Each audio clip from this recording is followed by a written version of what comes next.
معراج مصطفیٰ کی تاریخ کون سی ہے؟ اس میں مختلف اقوال ہیں، لیکن جمہور کا قول یہ ہے، اکثریت کا قول یہ ہے کہ وہ رجب کی 27 تاریخ ہے۔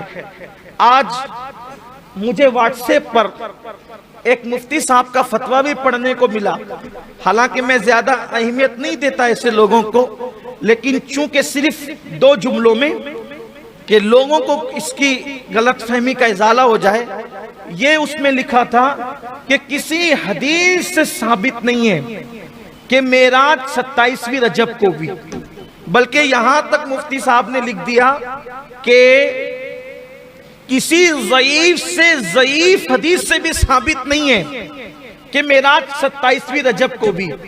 میں کہتا ہوں مفتی صاحب، اگر آپ کا مطالعہ اتنا قلیل ہے، پہلی بات تو کہ آپ کو کوئی ضعیف سے ضعیف حدیث ہی نہیں ملی، تو کم سے کم ہم معراج پڑھنے والوں سے ہی مشورہ کر لیتے لکھنے سے پہلے کہ آپ کو ہم بتا دیتے، آپ کو بتا دیتے ہم کہ اکثر لوگوں نے لکھا، چلیں ہماری طرف نہیں آتے، آپ اپنے گھر کی کتابیں پڑھ لیتے تو آپ کو کم سے کم جو ہے وہ یہ معلومات ہو جانی چاہیے تھی۔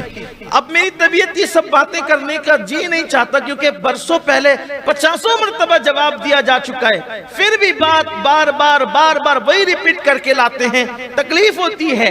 امت کہاں جا رہی ہے، قوم کے حالات کیا ہیں، بس انہیں انتشار ہی کی پڑی ہے، ثابت نہیں۔ اچھا میں ایک بات کہتا ہوں صرف حجت قائم کرنے کے لیے، آپ کہتے ہو کہ 27 رجب کو معراج نہیں ہے، کسی ضعیف حدیث میں بھی یہ بات موجود نہیں ہے، میں صرف اتنا کہہ دیتا ہوں، سبحان الذی اسری بعبدہ لیلا من المسجد الحرام الی المسجد الاقصی الذی بارکنا حولہ لنریہ من آیاتنا انہ هو السمیع البصیر۔ اس کا مطلب کیا ہے؟ قرآن سر پہ رکھ کے اس کا ترجمہ کر دو مفتی صاحب کہ اس کا مطلب کیا ہے؟ مطلب یہی تو آپ نے بھی لکھا ہے کہ پاک ہے وہ ذات ہر عیب سے جو رات کے تھوڑے سے حصے میں لے گئی اپنے بندے خاص کو مسجد حرام سے مسجد اقصی تک۔ اب آپ مجھے بتائیں، چلے یہیں تک کہ معراج مان لے، اسرا مان لے، تو یہ بتائیں کہ جب 27ویں رجب کو یہ واقعہ پیش نہیں آیا تو کس تاریخ کو پیش آیا وہ آپ بتا دیں۔ ہمارے نزدیک یہ واقعہ 27ویں رجب کو پیش آیا ہے، ہم 27 کو منا لیتے ہیں، تمہارے نزدیک جس بھی تاریخ کو پیش آیا ہے تم اس تاریخ کو منا لو۔ چلے بھئی، واقعہ کربلا کے لیے تو قرآن کی کوئی آیت نہیں ہے نا کہ کس دن کب کیا ہوا، کربلا کے لیے تو ہمیں محنت کرنی ہے، لیکن یہ تو قرآن میں موجود ہے۔ اتنا بھی تو قوم میں فساد برپا مت کرو۔ یہ بھی بات کہی جاتی ہے رجب کا کوئی روزہ رکھنے کی دلیل نہیں ہے، ہم کہتے ہیں آپ نے پڑھا کیا ہے؟ پھر فقہ میں پڑھا کیا ہے آپ؟ پھر مجھے تکلیف ہوتی ہے تو میں تھوڑے سخت جملے کہتا ہوں، پڑھنے گئے تھے یا چھیڑخانیاں کرنے گئے تھے، کیا کرنے گئے تھے آپ؟ مجھے تکلیف ہوتی ہے اس پر۔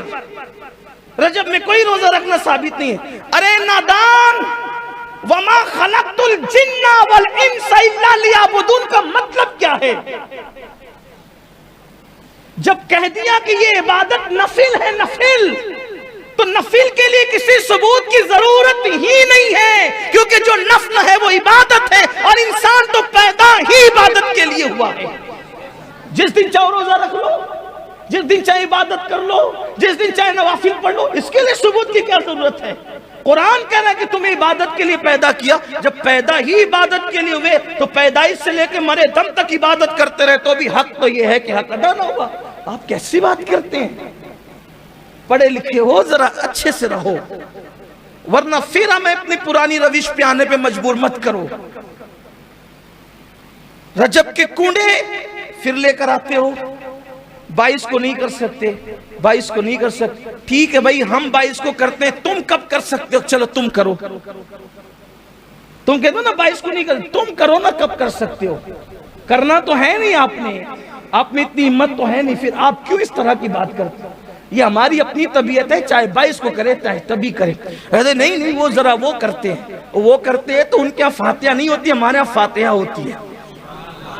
ان کے صحابہ کو گالیاں دیا جاتا ہے، ہمارے یہاں فاتحہ میں اہل بیت کے نام کے ساتھ صحابہ کے نام بھی پڑھے جاتے ہیں۔